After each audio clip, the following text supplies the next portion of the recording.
What's up, everybody? Welcome to the show. Sorry for that little second or two delay. I don't know why I wasn't pulling up the camera, but anyway, I appreciate everybody for being here. We're going to talk about Power, Book 4, Force, Episode 6. We almost halfway done with this show. Man, this stuff moves fast. And also, Winning Time, The Rise of the Los Angeles Lakers, Episode 2.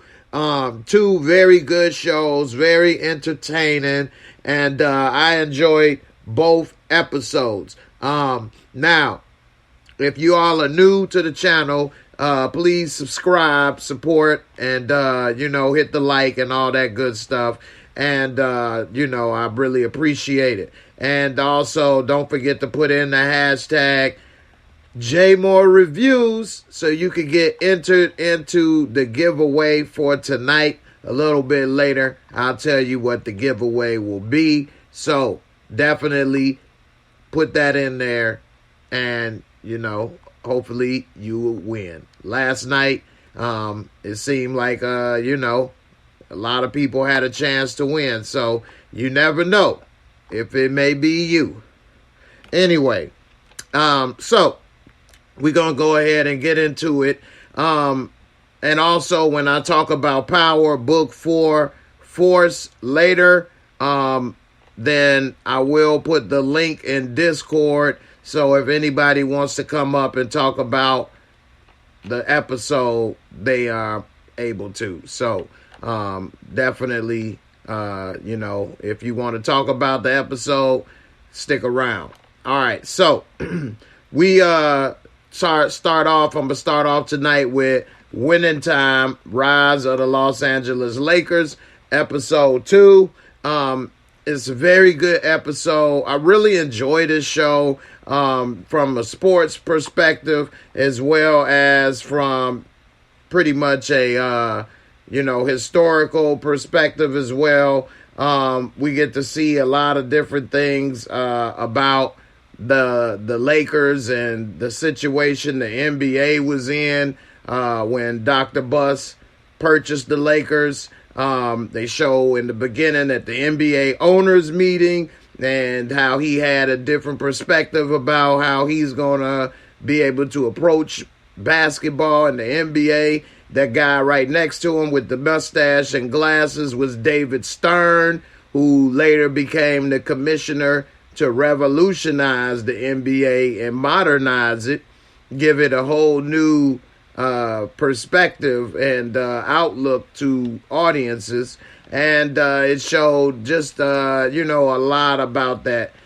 D. Renee, what's up? You say you watched the Lakers today. What you think about it? Brother Ray say he liked it. It was a really good show. I definitely think so. I really enjoy how the camera work for this show is. I enjoy the costumes. Everything is excellent, top notch, and it feels like a real story is being told. They talk to the camera. We get to see Magic Johnson and everything that he was about as a young man, his relationship with Cookie, which I have heard him speak about in different interviews and things, in the past. And so to see it play out pretty much on par with what was said in different interviews is very good. And so, we see that Dr. Buss, one thing that I do have a takeaway about Dr. Buss is he seemed like a real cool guy. Definitely seems like a guy that would be somebody I would have liked to meet. It just seemed like he was ahead of his time in a lot of ways. Very open-minded person, very smart, and he didn't take people for granted necessarily. He put, the women that were intelligent in places to succeed instead of like Clara Rothman, who vitalized the Lakers by keeping the Forum a place for entertainment, making it rather, because it wasn't one already. So making the Forum a place for entertainment and the place to be. Even when I was in California back in 2011, Prince was performing there on the regular.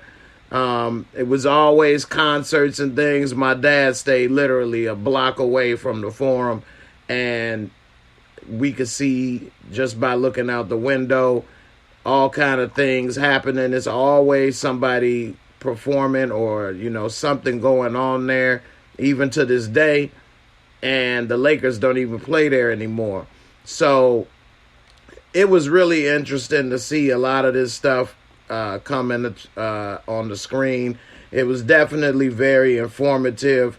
I like to see things like with the costume department, how, and I don't know if this was accurate or not, but I thought this was pretty cool that Dr. Buzz had a Lakers belt buckle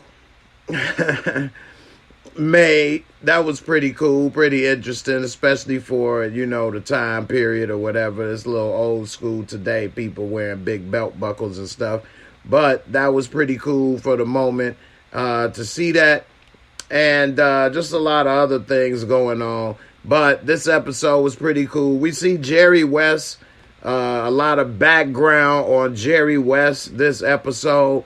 And I know people have seen the NBA logo, that red, white, and blue silhouette of a man dribbling the basketball. That was modeled off of Jerry West and how he dribbled the ball, taken from a picture of him. Well, we learned a lot about him. He came from a very distressed, to say the least, home as a child. And in West Virginia, he had difficult times. Jerry West never really got over not being able to win as much as he liked. We saw that Jerry West always had a difficult time before the season started. And it just seemed like, at least in his early years, Jerry West was somewhat miserable. Very miserable. Trying to be involved in basketball. And I think he realized that he wasn't the best to be the coach of the Lakers. And he resigned. He told Dr. Bust at the end that you need to find another coach, which started his career of being the general manager of the team, because he already pretty much was the GM. He would tell them what he needed on the court. But then he came and did that role separately from coaching. And I think that's what started his legacy as being one of the best general managers in the history of the NBA. So, you know, definitely. But, you know, Magic Johnson, like Jerry West, is just so against Magic Johnson. And I could get it, because Magic Johnson was really one of the first to play point guard at his height. And then he did an excellent job. Probably was the best point guard of all time. And you can argue maybe one or two guys is just as good. Excuse me. But most people still to this day probably think he's the best point guard of all time. So that was definitely the last thing that they saw happening. And he even wanted him to be a power forward. And only Dr. Buss said, hey, tell me anything other than about Irvin Johnson. And he the one that saw the Showtime aspect, the excitement, and all of the things that he could bring to the table. So, you know, definitely. Norm Nixon was definitely cocky. He was an all-star at that point in his career. And he was a good player, very good player. But he wasn't no Magic Johnson. And it's really been very few that have been. Some people may say other players may have been close, but they didn't have the longevity or win as much or a lot of other things. So it is what it is. But we'll see how it goes with the future of the NBA. LeBron James, it was probably the closest thing to Magic Johnson, but LeBron James didn't actually play point guard his whole career. I believe his rookie year he did actually play point guard, though, majority of the time, but he ended up switching to forward. But anyway, Taji Lyles, what's up? What's up? Yeah, you fell asleep. You won a bunch of times last night, too. You won a bunch of times last night, which was rare. I think you won 2 or 3 times in a row. Never been done before. And, yeah, you missed it. You could have been in Discord chatting with us and talking and things. But maybe next time. Maybe tonight. Who knows? All right. Don't worry, this show won't be that long and it's not that late.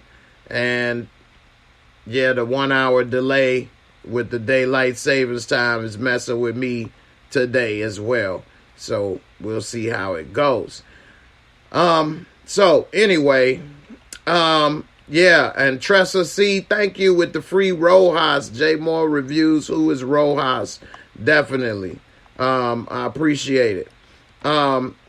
So also we see that although Jeannie Buss, who now owns and is controlling, family member of the Lakers and is the daughter of Dr. Buss, although that was the case then, he did not just spoon feed her the job or opportunities. Yeah, she got to work there, and she may not have been able to work there without his, involvement, but she was pouring coffee and she was working from the ground up in the office. She had to start at the bottom and learn everything, answer to people, and so she earned her position. Yes, a lot of people that work from the bottom and get to the, work their way up to the top and don't own the team. But besides being a part of the family, she earned everything she got.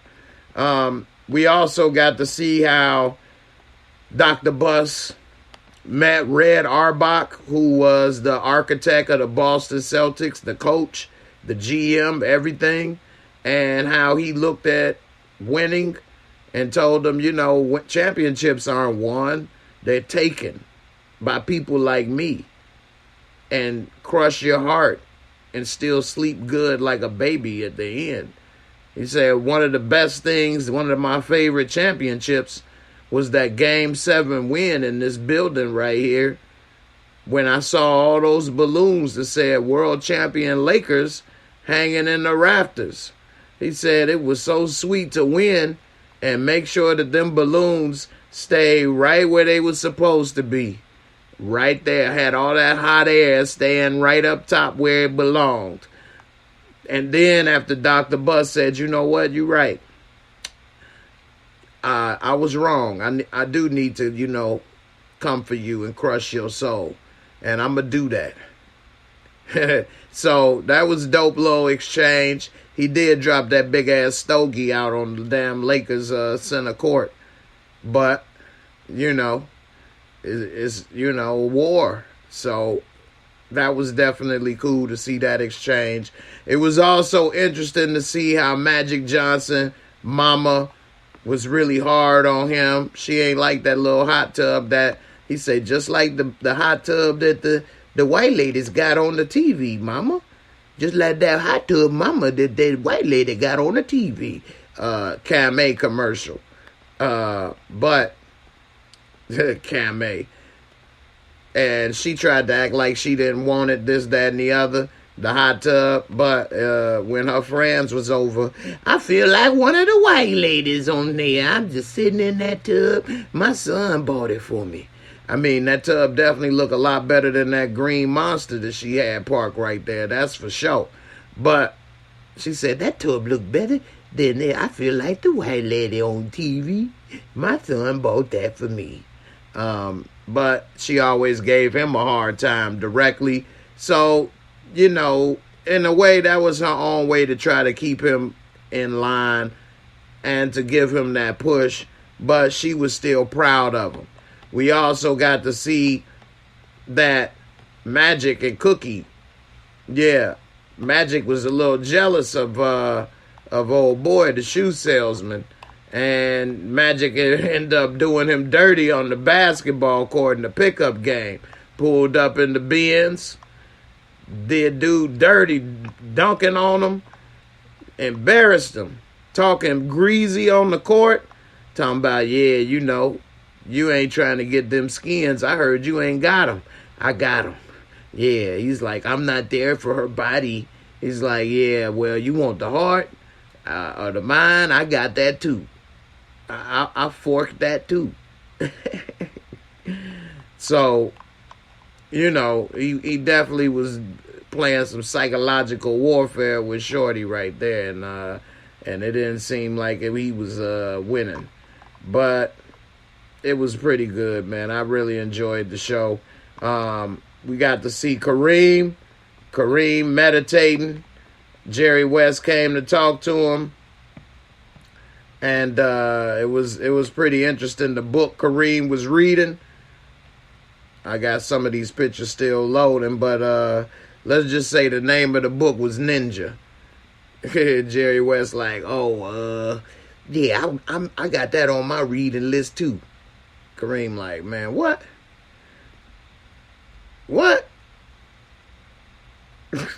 Anyway, it was pretty good. Kareem always a little zen, little different than all the rest of the people, but he was very much well respected. Like Jerry West had to kind of tiptoe around him and make sure that he addressed and talked to him properly. Kareem commanded a lot of respect and got it. So that was definitely good to look at. And he even had Jerry West talking about some assalamu alaikum. So he even had him speaking in Arabic. So we'll see how it go. What's up, Desiree? What's up, Lachelle? How y'all doing? Trey, you give it an 8.5. I definitely enjoyed it as well. London Dadali say, I know how Magic felt having a 7-day Adventist parents. Yeah, his parents were 7-day Adventists. Well, they were Jehovah Witness, I think. His mama was Jehovah Witness, but I think 7-day Adventist is similar.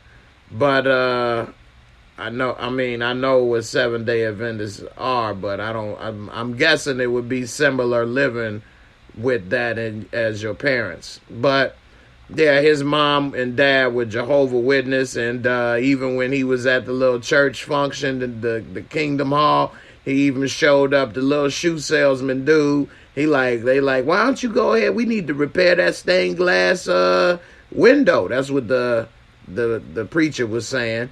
And Magic is, oh, no problem. I got you. He tried to put that little Mississippi knot. He like, oh, well, look at here. It won't fit. And then stuffed it in the shoe salesman Brian's pocket. Say, here, you take care of that. So, you know, Magic has signed a $500,000 a year contract. Remember, this is back in 1979, which would be equal to probably about $3 million into buying power today. So, yeah, he was doing damn good. And probably would be even equal more than 3 million. Probably would be equal to maybe 5 or 6 million, considering that it wasn't a lot of high ticket items as it is today. So he could have bought a house, for a nice house, for 100, 200 grand. I mean, like a multi-million-dollar home today. So it was a lot of things that he could have bought for his money then that would cost an arm and a leg today. Lachelle, Bruce Lee was Kareem's mentor. Yeah, they were good friends. And they haven't got to that part yet, but Bruce Lee was friends with Kareem. They studied together. Kareem even appeared in one of his movies, Game of Death, and he was the bad guy in the movie. And he kicked the hell out of Bruce Lee in that movie, and it was a footprint the size of his whole chest. It was a footprint the size of Bruce Lee's whole chest on him or whatever. But yeah, it was definitely a good movie. I enjoyed it, and that was cool that Kareem was able to have that type of friendship. Whereas, you know, I mean, I guess a lot of people are friends from different, you know, genres or eras or walks of life in sports and entertainment. But we don't, you know, Bruce Lee was a one of a kind, unique talent, and so was Kareem, and so that was pretty cool to see that they were able to have that friendship. It's unfortunate Bruce Lee was, you know, gone so soon. Jimmy, what's up, man? How you doing? How you feeling? Ron, you say Magic's mother is Adventist and father is Baptist. Okay. I thought they said in the first episode she was Jehovah's Witness. Okay. All right, so let's get into let me give it a rating for this episode, and then I'll get into Power Book 4, Episode 6. So, you know, for this, hold on one second. All right. So let's give it a Moscow.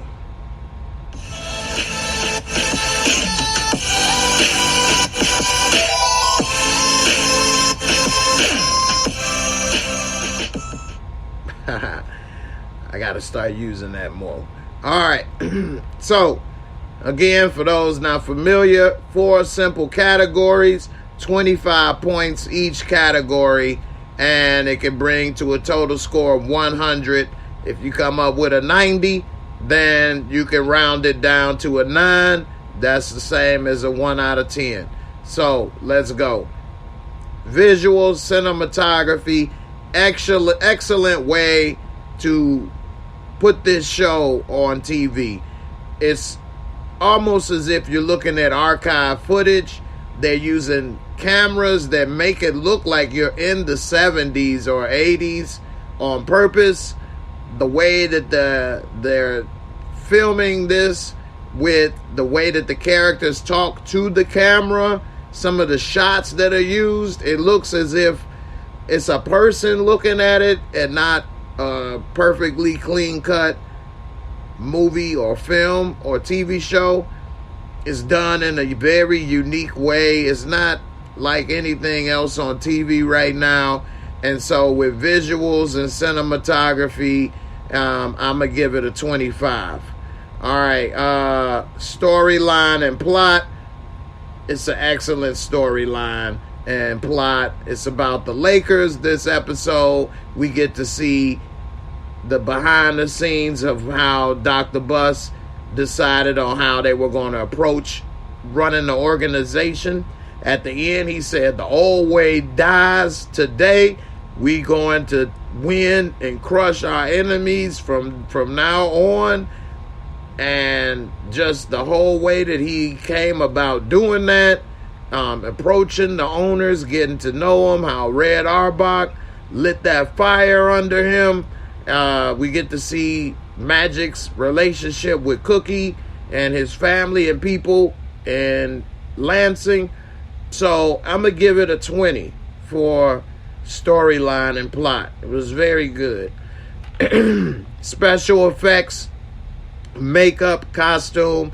It isn't any real special effects at all in this show, but the costumes and makeup, the hair, everything, the clothes, perfect authenticity. Dr. Buss, John C. Reilly looks almost identical to Dr. Buss pictures when he was around that age. His hair, he got the shirt with the taco meat out and and everything, the clothes they wear, and Magic Johnson, the little mini fro. And even though maybe the heights, it's hard to get somebody 7'2" for Kareem, but that dude makes you feel like it really is Kareem, Magic, all of this stuff. It just looks so accurate. And Jerry West, he looks just like Jerry West. There's just so many things that they have going on that it doesn't make, especially with such well-known people, it would easily make a person say, that's not what he would do, that's not what he looked like. But I don't find myself saying those things. And so I would give the special effects and makeup a 20.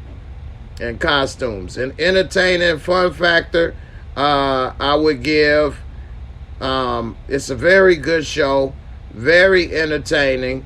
I enjoy it a lot, and I would give it a 25 because I enjoy watching the show, and I think that it's a different thing on TV. It's just very unique to watch. It's not centered about the actual games so much, although I'm sure they will show the games and different things going on. But all the behind the scenes things is what's really about, and showing the characters and how they got to be where they are. And so that brings it to a total of a 90, which you can round to a 9 out of 10. I always leave a 0.5 for, margin of, what you may feel. So if you say it was a 9.5, that is very high, but I can see it is a very good show. And if you say it's an 8.5, then I can also see that, because it is a very good show.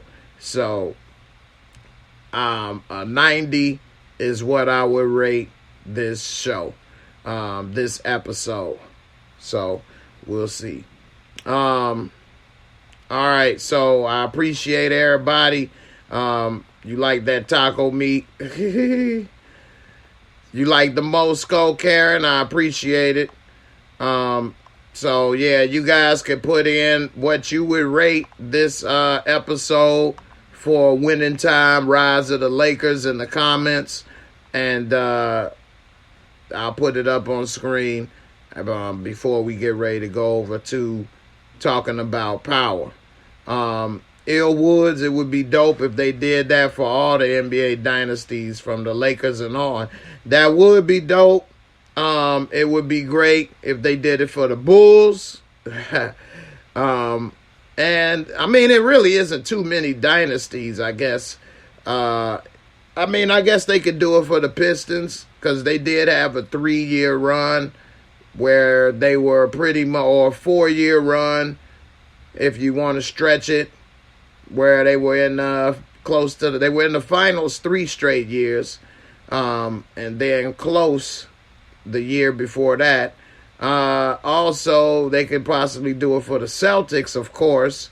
You could do it for the Celtics in the 60s or in the 80s. And then also maybe the Spurs, but that might be boring, but who knows. And so, yeah, it is a few that you could do it for, I guess.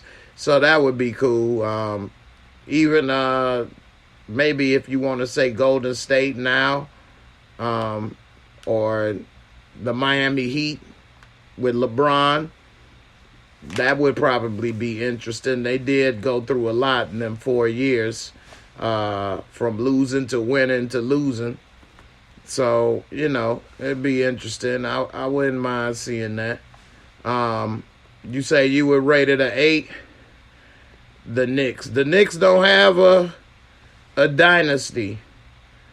So, it probably would be interesting to see, but they never won, thanks to MJ.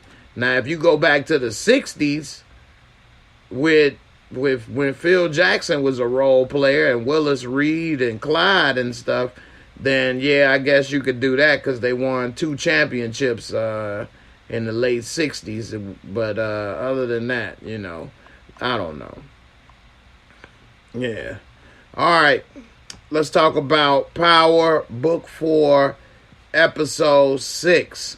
So, Power Book 4, Episode 6 was very good. I enjoyed it. I gave my rating for it yesterday. So, if you all are interested in my Mosco rating, then check it out. But I definitely enjoyed it. It was a few new things that happened yesterday in the episode or tonight, whenever you watched it, that is pretty interesting. For example, they got the new product out on the streets, and they got the little, Hispanic, chinga tu madre. So she don't know what this is.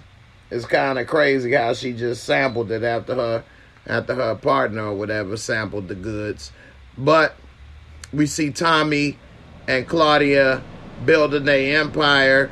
I don't know why they wanted to be in a position where nobody knew who it was. I think that it would have been better if those people possibly knew it was them. But overall, it was a good episode. We'll see how it all plays out with them and if it's any problems with them going forward, working with a supplier that doesn't know who they are. I think that'll be kind of interesting for them to possibly make that happen and make payments and drop-offs all at the McCormick place. I guess people that aren't familiar with Chicago may not realize how big of a place that is and how much of a risk and things you're doing putting that work in the McCormick place. But we'll see how it is. Norman Hemphill said that product is dangerous. Once they try it, they act like they're in a different world. Exactly. And we don't know the side effects, what that may do to you long term, or it may not even take that long. As of now, they act as if, it's no big deal. You can hit the sugar and just be okay. But we'll see what happens. Maybe people may start overdosing or something. I don't know. We'll see. You say you worked at some of the shows at the McCormick place. Yeah, definitely. McCormick place is a big deal. So you already know how huge the McCormick place is. Now, they showed them going into a location, into a side location of the McCormick place, and not through the main convention area. And so that was different in the sense that it was a little smarter. But the McCormick place, to have somebody coming through all the time like that, going into the lockers and leaving and things, I don't know if that's going to work, but we'll see. Also, we see that JP finally done got Tommy to come clean about his history and what he's about. And I don't think that Tommy should have told him straight out, like, yo, I'm a drug dealer. Who says that? I don't know. But JP talking about he want to get in so he can get out of debt. I think Tommy is smart by trying not to have him involved, because if JP end up dead or doing stupid things that ends up making Tommy want to have to kill him, that's gonna be messed up. Tommy's smart, and JP need to just take whatever little money Tommy gonna throw him and just keep doing you, cause you ain't ready for this. Yeah, you ain't scared of the little youngsters shooting up your spot, and you coming out with the damn bat like you Barry Bonds or Crazy Joe Clark. But in the end, you ain't about ready to kill people for this life. And Tommy, I think right here he knew, like, oh man, why does he keep asking me this?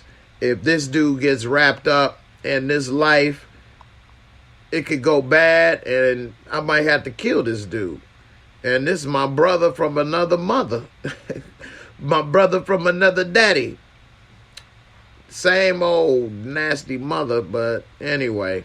I think that Tommy is actually trying to do the right thing. I don't know. You guys let me know in the comments. Should Tommy cut JP in on the business? You all let me know. Put a 1 JP if Tommy should get in business with JP. Put a 2 JP if Tommy should leave JP out of it. I think he should leave him out of it. Even to the, level of don't even sell product out of his restaurant. Just leave JP out of it.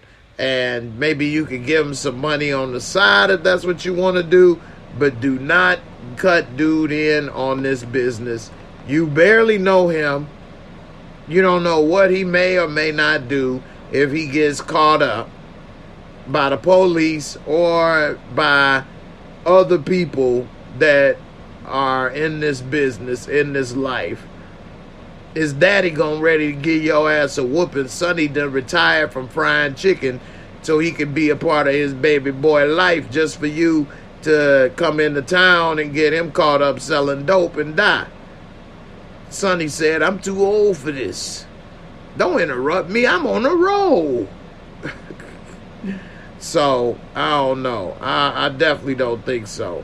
I think that would be a bad move. Let's see what you guys say on that. Let's see. You got Ray with the 2. BB said it's a 1. Steve with a 2. Hope with a 2. Moochie said leave him out. Miguel, Ill Woods, all of y'all saying the 2. Ill Woods think as the story advances, though, he'll eventually bring him in. I hate to say it, but I think that may be the case, and that's going to be the end of JP. It's starting to look like JP may not live to the end of this season because he's wanting to get involved with a game that he ain't had nothing to do with it. And we see that his son sees them together. It's going to probably be as soon as they end up reconnecting and getting a relationship on track, he'll get killed. Or the son will get killed. One or the other is going to get killed. As soon as they start patching the relationship up and getting everything together, damn, one of them going to die. Remember, you heard it here first. But, I don't think that would be a good move. And Mr. C got a great point. Hell no. JP is horrible with money. That's a great point. JP is horrible with money. He what? I forgot the damn number, but it's a big ass number. How many $100,000 he in debt? Or close to $100,000 in debt? What was the number? It's too much. Too big of a number. I done forgot. But he damn sure need to get rid of that number because, if you get that much in debt and mess up money when you got a restaurant, they ain't going to kill you. They'll just close the restaurant and give you bad credit. You mess up money in this game or messing up product or moves, you'll end up dead. So that's an excellent point right there. And he's a dead man walking if he get into that much money problems. Mr. C say $196,000. Ray say $193,654.23. Got it down to the cent, boy. I hear that. So, yeah. What up, Brillo? So, yeah, man. Definitely need to leave him out of that business right there for sure. Also, we see that Walter Flynn has got a lot of heat on him. And the feds not only came and raided the spot where he got the dialysis center, which is a good way to, well, I don't know, but it's a good idea to have something like that as a money laundering front, because it's a lot of in and out and it's expensive. I don't know how they could launder money with different patients and things with something like that. So that's why I say I don't know. But it is interesting to see that type of, business used as a front. But they coming at Paulie, trying to get Paulie to snitch. And Paulie had to tell them, like, yeah, right, that he about to sink. They told him when he sink, he gonna pull him down with him. He like, dude float better than anybody I know.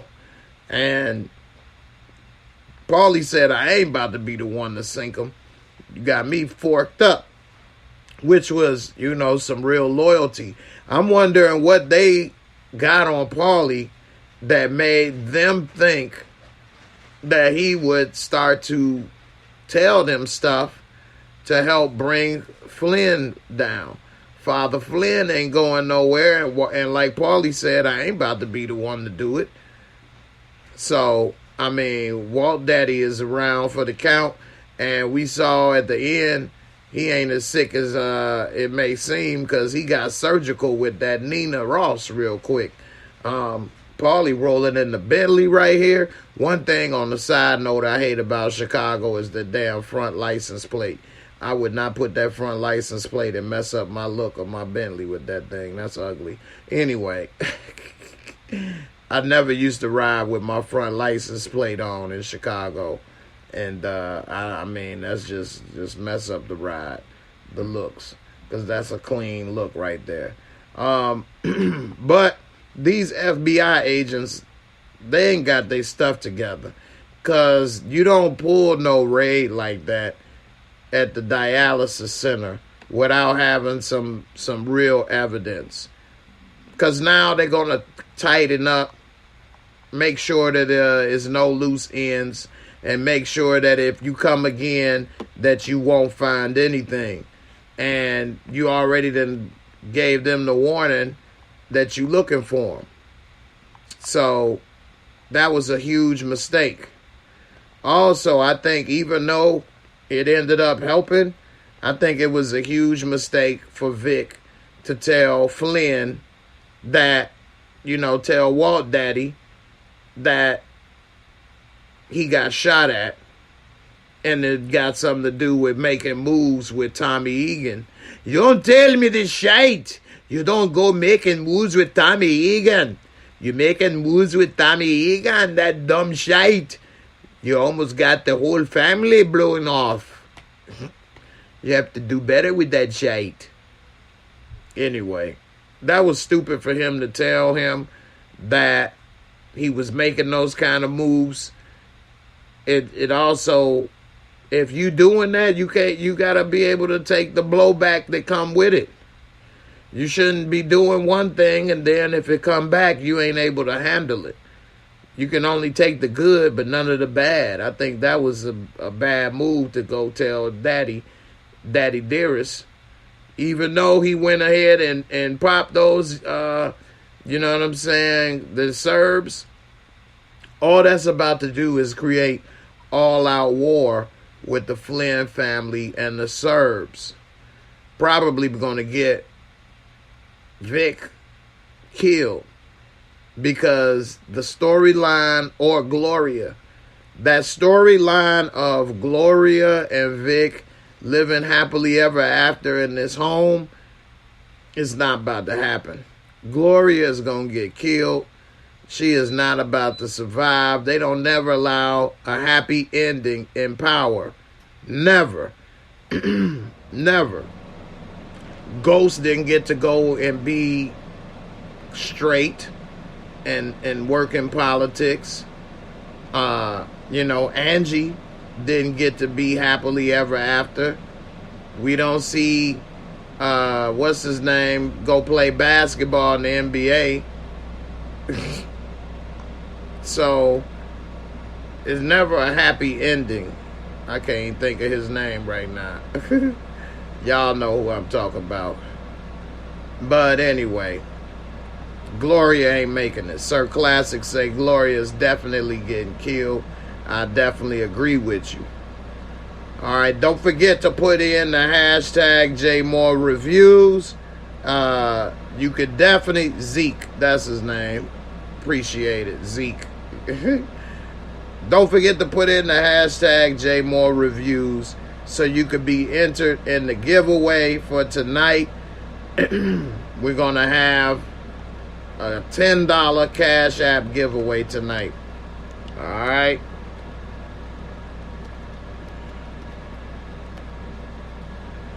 Congrats to Inga for winning last night and being a part of the Discord. Don't forget to put in the hashtag JAYMOOREREVIEWS so that you all could be entered. It doesn't show that many have been entered right now. We got about 10. So definitely go ahead. Tasha Pope, you say, I love some Ghosts of Angie. That's like the modern gangster Romeo and Juliet. I didn't like that they didn't get to be happily ever after. I know it was messy. It was extremely messy.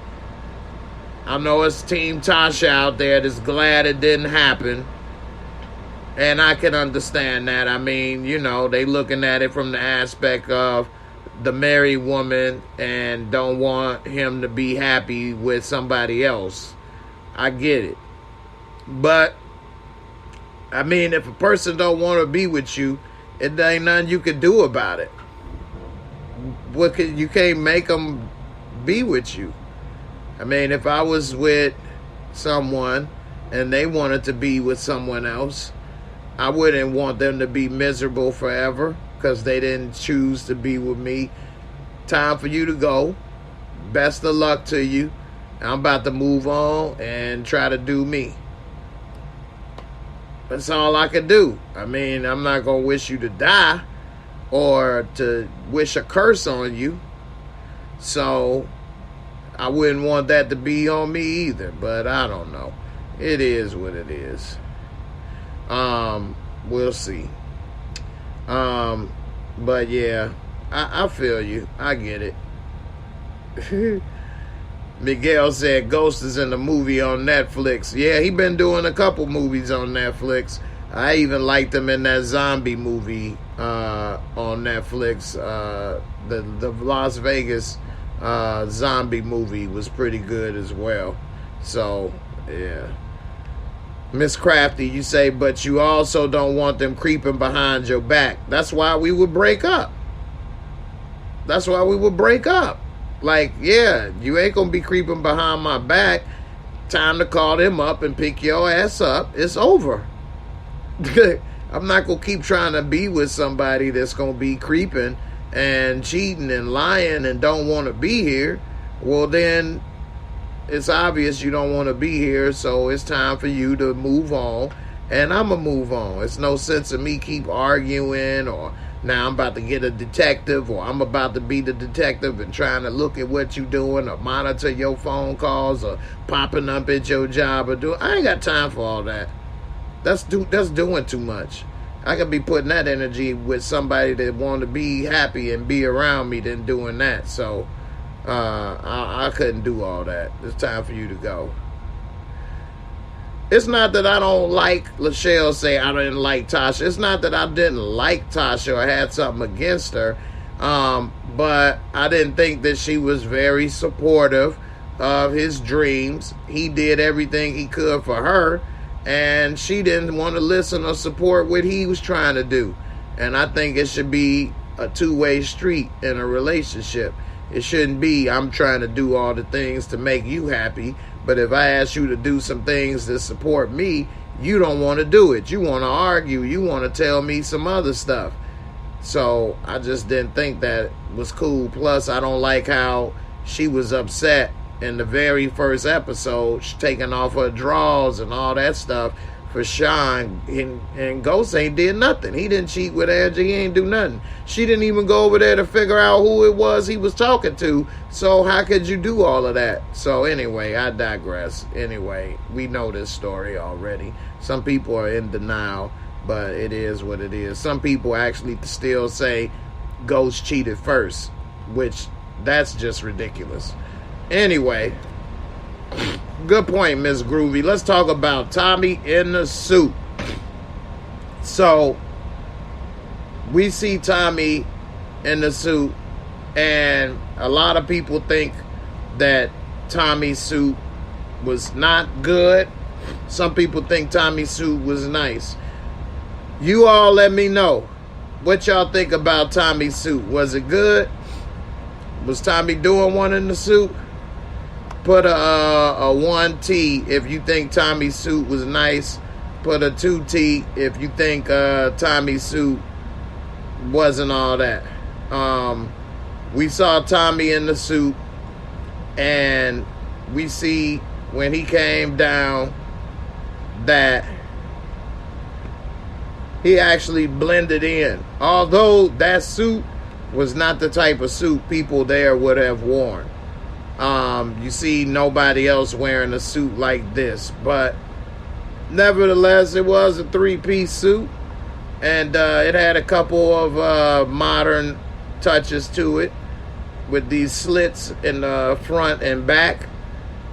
I'm not necessarily a fashion expert with some of the new modern trends. I kind of like a little bit of the old school style, so that's why I ask you guys, what do you think about it? Was it in style? Was Tommy doing one? We did get to see that he did blend in, and I don't know why she thought he wouldn't. Nobody knows him. Nobody knows anything about him there. The back of this suit is just not for me. But that's why I ask people, what do they think? Because this under here and then these cutouts, I don't know. That's just a little different from what I would have saw. But, you know, he made it, I guess, he made it work. I don't know. Let's see how it all played out. What do you guys think? I mean, other than that part with these slits and this back part, it's a pretty much three-piece suit, traditional. Now, she don't fit in at all, just hanging around in some jeans. And she needs to stop having her hair down on the right side and pull back on the left. Your scar is too noticeable. If you want to blend in, have your hair down on the right side at least, so that people don't remember. A cop will remember seeing this woman with this big zipper scar on her face hanging around in the convention center looking out of place. You see, she should have had this covered up so that she doesn't look so noticeable. Anyway, let's see. Miss Crafty says she gave up her dreams. She ain't gave up no damn dreams. She could have been an accountant for Club Truth. She could have went back to school. She sat there partying and spending money. Who told her she can't go to school? She didn't raise the kids. Her mama did. So don't even think about typing that. All right. Jocelyn say a suit is not Tommy's friend. Gangsta life in his DNA. Right. Let's see. Desiree say Tommy was fly in that suit. That's what's up. Definitely. Let's see. Christo Black, that suit was trash. Terrence Walton say he hated the suit. Miguel say he didn't like the slits though. I didn't necessarily like them either. We got Miss Groovy. It seemed the ladies like the suit and the men don't.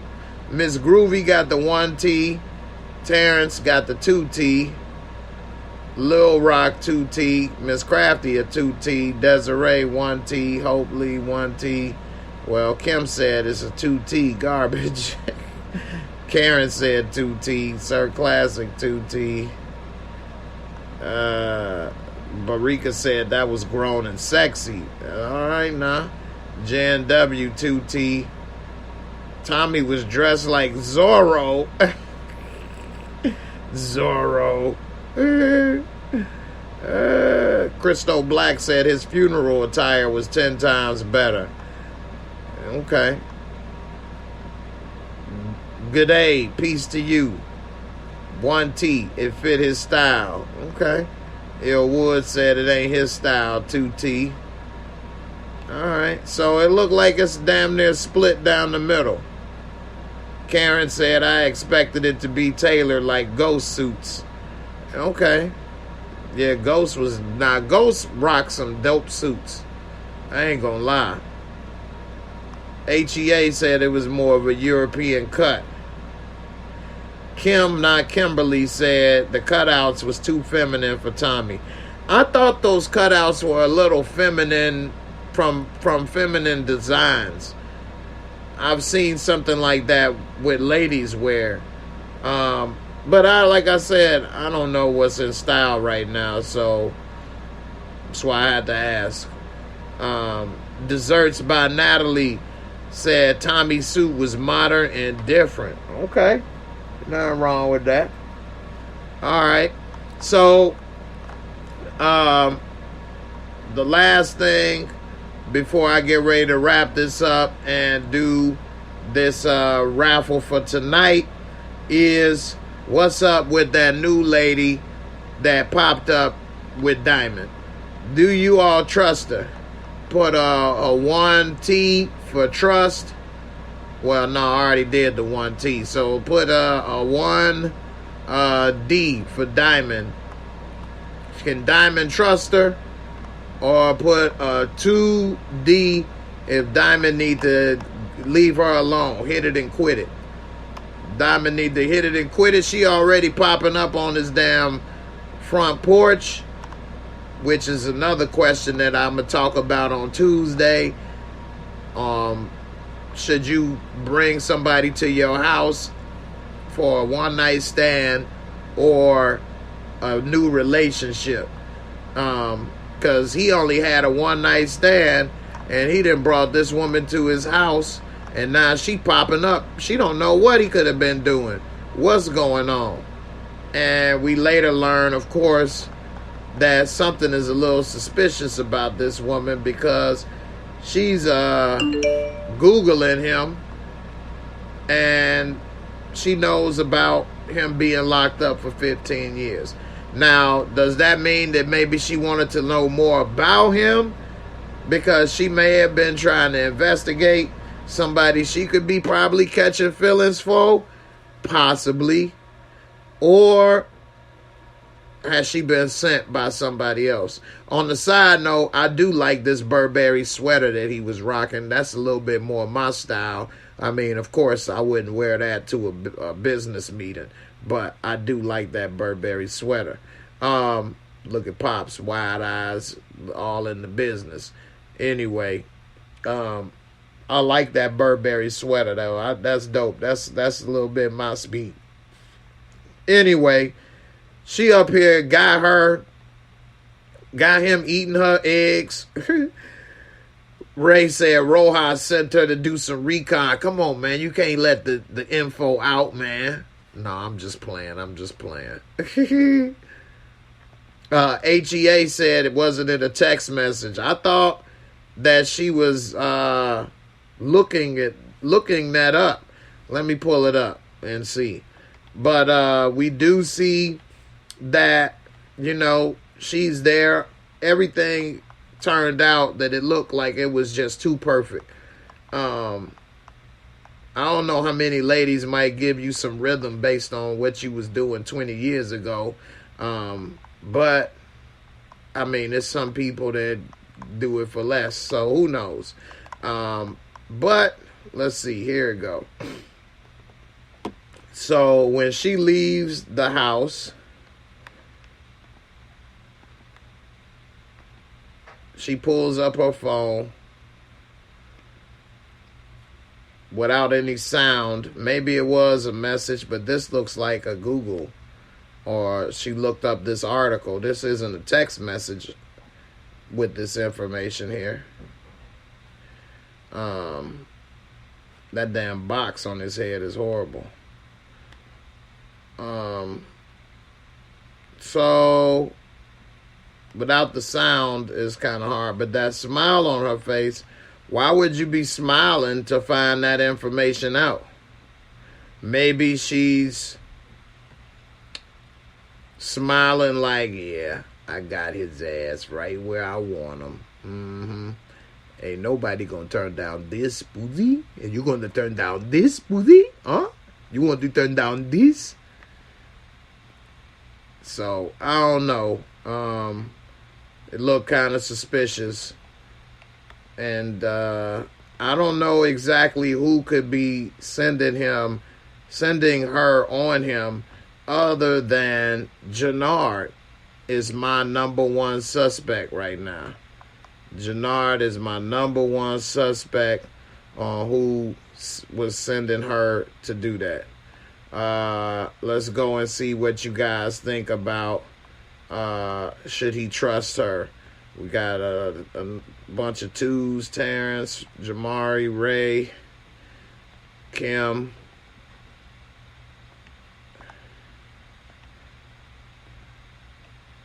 Gina said no. Crystal, Crafty, Miguel, Classic. Crafty, you really don't think he should trust her, huh? Johnny said keep moving. HEA. 2D, but keep smashing. D-Weed, boy, you gonna play her. You try to play me? Nah, I reversed it. I'm gonna play you. Give me some more. Yeah, that was great, baby. Still don't trust you. He gonna do like Eddie Murphy in Harlem Nights. Rojas called her. I know how to get what I need done. I have a lot of people working for me. You never know when they come. It'll be when you least expect it. I let them get real comfortable up in there. Yeah. And then I cut the pee-pee off. Karen said, never bring them to your place. I agree, Karen. Never do that. Never. Especially with somebody you don't even know anything about like that. That's a mistake. Moochie says she Googled them. That's what I thought. That is what I thought too. You say, Stephen Brown say they stay smashing after the first meeting in the Power Universe. Hey, man, you may not be alive the next time you want to call, so let's get it done now. I may not be here next week. Steve says she's a journalist. Okay. All right. Tasha say that wig is what? Fire. I thought that was her real hair. Show what I know. Miss Crafty said men didn't even wear the box cut 15 years ago. Actually, 15 years ago, you about right. Although you had some people trying to bring it back, that's more from the 80s or 90s. Not from 15 years ago. That's a good point. So, yeah. Say playing Uno, reverse back to you. Draw 2. You say, I believe it was Rojas over Jannard. Hey, I like the way y'all think. I used to have a box haircut in the 90s. I was trying to be like Kid and Play at House Party. Like, hola, hola, eh. All right, y'all. It's 109 people watching. Can I get 109 likes? I appreciate it. We about to do this Cash App giveaway. If anybody want to support this channel, you can send on Cash App at JAYMOOREREVIEWS. Where is it? Right here as well as on PayPal. I definitely appreciate it. And I guess, you know, if anybody does super chat tonight, I do got a video or something to play, but I appreciate it. And all the, you know, every little bit make a big difference. Miguel said, I can't believe a remake, a house party coming. Yeah, I saw that. I forgot who it is that's doing it, but they not on the same level. Like Kid and Play were big at the time they did it. And here's a little fun fact. Do you know that House Party was actually supposed to be Will Smith and Jazzy Jeff movie, and they passed on it? And The Fresh Prince of Bel-Air was really supposed to be was supposed to have the movie, the TV show rather, deal was supposed to be for Kid and Play, and they passed on it, and they end up each getting the deals that the other passed on. That's crazy, huh? They passed on the deals and then signed the other deals with the other. So at one point, Kid and Play was doing better than Will Smith with their movies. But I think Will Smith got the last laugh in the end. So we'll see what's up. Say Jacob Lattimore is Hoot to be in it. Is who to be in it? Hoot. All right. Bro, Timmy is going to be in it. Oh, wow. I'm going to have to check that out. Double look. Jacob Lattimore is in this scary Texas Chainsaw Massacre remake. Well, I don't know how scary it is, but scary movie Texas Chainsaw Massacre remake I saw the other day. So, you know, Jacob Lattimore has been blowing up, man. Who knows? I think we'll see what happens with this next season of The Chi. For those, we'll see what happens. But I'm interested to see. I know a couple things about they trying to expand the story for The Chi in season 5 for a couple characters. So we'll see how it go. Yeah, that Texas Chainsaw Massacre, yeah. You said the remake was so bad, I loved it. I ain't get to finish watching it. All right, let's see how many people have put in the hashtag JAYMOOREREVIEWS. We got 29 entries. 29 entries. Hold on. There, I put it up bigger this time. 29 entries for the JAYMOOREREVIEWS. Let's see. We got 100 people. What's up, y'all? Wait, where'd it go? There we go. 29 entries. Let's get at least up to, 40. Let's make it work. You got 3 chances to win. I'm doing a $10 Cash App giveaway. Let's make it work. I'm giving away cash. I didn't even make none myself tonight. I'm doing that. No super chat support, but it's all good. I'm going to try to mix it up. So far this week, I gave away a coffee mug, a week Discord membership, and now a $10 Cash App giveaway. Victor Scott, thank you, brother, for the super chat support. I appreciate it. Every bit helps to keep, the channel going. And right now we at 33. Let's get up to 40. Everybody got 3 chances to win. You can put it on Facebook, YouTube, and Twitch. So make sure you all put it out there and make it work. Somebody said Tom Brady came out of retirement. I missed that. Victor, this is for you.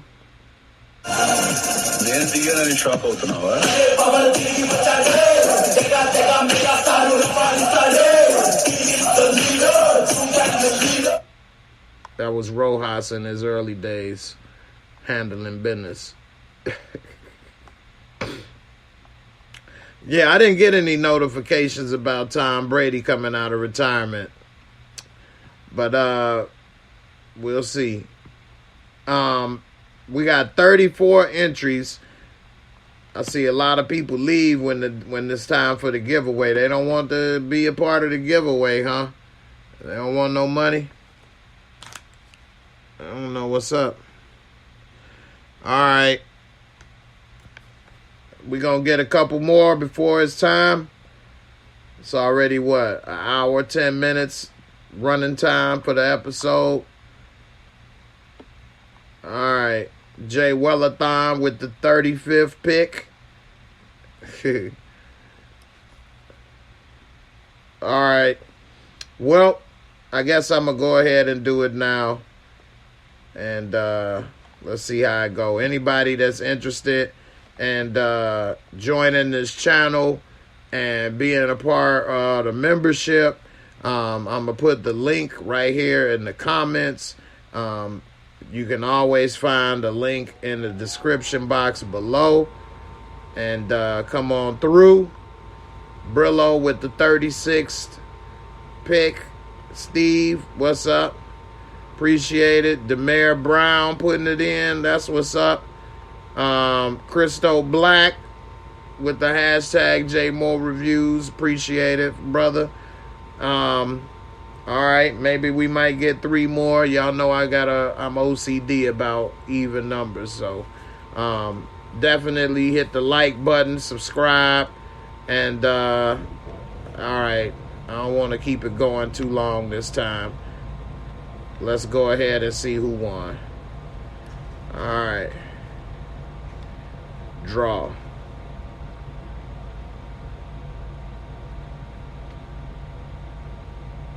Pretty pictures. Gina, our one and only Gina, wins the Cash App giveaway. That's what I'm talking about. Congrats, Gina, on the win. Couldn't have been a better person to win. Got a great heart. Appreciate all the hard work and effort that you do helping me. So congrats, Gina. I know Gina's still here. I just saw her type something a second ago. Christo Black said this girl is the Patriots. This is only, I think, the second time Gina's ever won.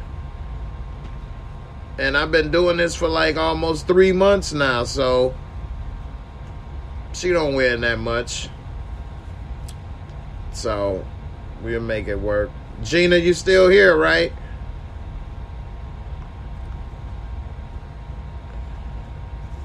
So congrats, Miss Gina Brown. I know Gina's still here. I just saw her. There she go. No problem. All right. Thank you for your support.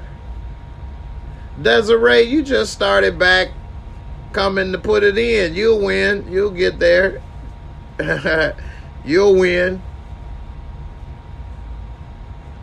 Crafty tried to say you was asleep over there. Your girl stabbed you in the back, Gina. Look at that. Ain't no loyalty no more. Hey, I think everybody gonna get a chance to win. Because, you know, I do it, 3 times a week? Got 3 chances. If y'all aren't putting it in on Facebook and Twitch and YouTube, you cheating yourself out of opportunities. So make sure y'all go on those spots and put it in so that you can get those wins. All the people saying they never win, are you putting it in on those 3 spots at least? Giving yourself 3 chances to win? You got to give yourself 3 chances to win. And you will be there. So definitely go ahead and do that. The easiest thing to do to win is have more chances. So put them chances in, and you know, may the force be with you. All right, everybody, we gonna get ready to wrap it up. I appreciate everybody for coming through and sticking to the end, and congrats, Gina, on the win. Everybody have a good evening, and I'll see y'all tomorrow at 10 p.m. And we'll talk about Power Book 4 some more. So, you know, everybody have a good night, and take care. Peace. It's JAYMOORE, the very best reviews. Tell them none can contest, we gon'